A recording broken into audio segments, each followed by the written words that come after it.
the show for today. We're talking to Miss CWyatt-Morley and Mr. BStuart, both members of the organization WOMEN. And of course, Ms. Wyatt-Morley, before we had our first commercial break, we were talking about some of the things that led the two of you to become involved in this fight against AIDS and HIV.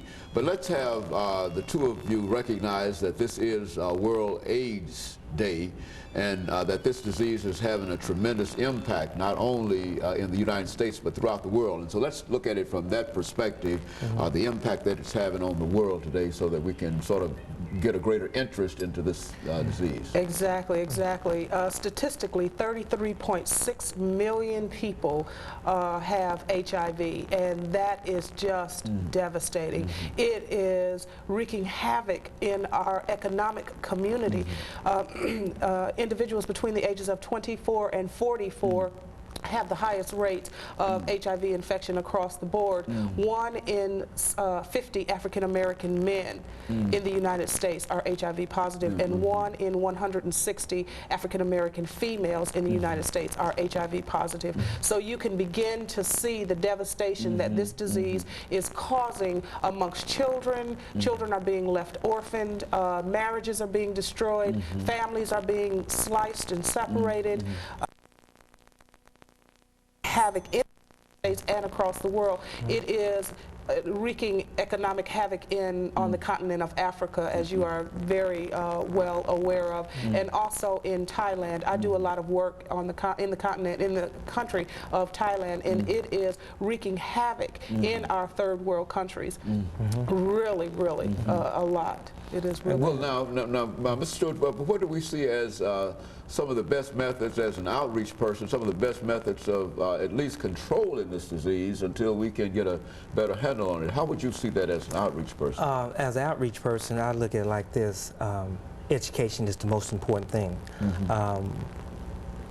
One thing I will always express whenever I go out, this disease does not discriminate. And the most important thing that we need to do is go into our community, go into the schools, go into the churches, go into the homes, and just educate, you know, and just keep the people aware of what's going on. Practice what you preach. Like I was telling you earlier in the show, I've been in many homes before, and I have been thrown out, but I keep going back. And I'm like, after a while, you know, they're going to have to accept me sooner or later. I'm accepted. And so I feel good about that. But, you know, we continue on. We continue on striving because there's more people here in Davidson County who still in denial. They still don't want to know about HIV and AIDS.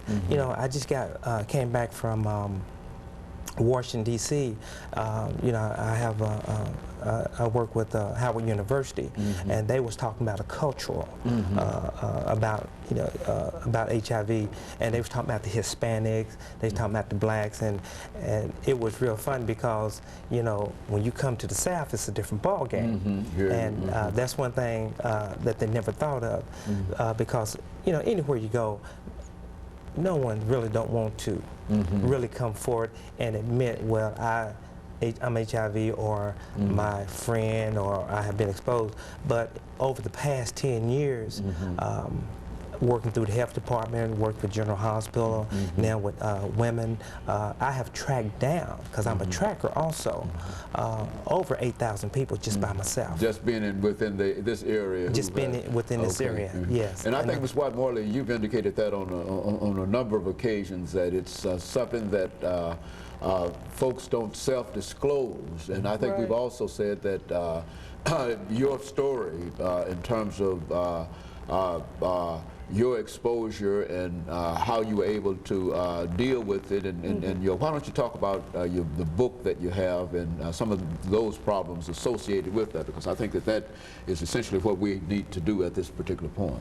The title of the book, AIDS Memoir, Journal of an HIV Positive Mother, is a journal that began in 1994, shortly after my diagnosis, and it takes the reader through the life of a person from the very onset of diagnosis through 1996. I had to stop at one point or the other. But it really speaks to an American family.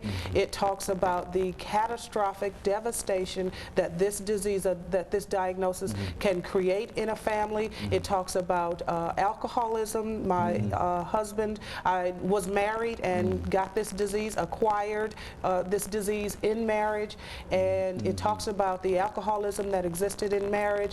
It is truly a journal about a family living with this disease and trying to cope with this disease, and I really encourage individuals to get it. They can call our office and get it. It is on Amazon.com. It is in all of the major bookstores. It is a very, very important tool, I think, that we use in our organization with our outreach materials.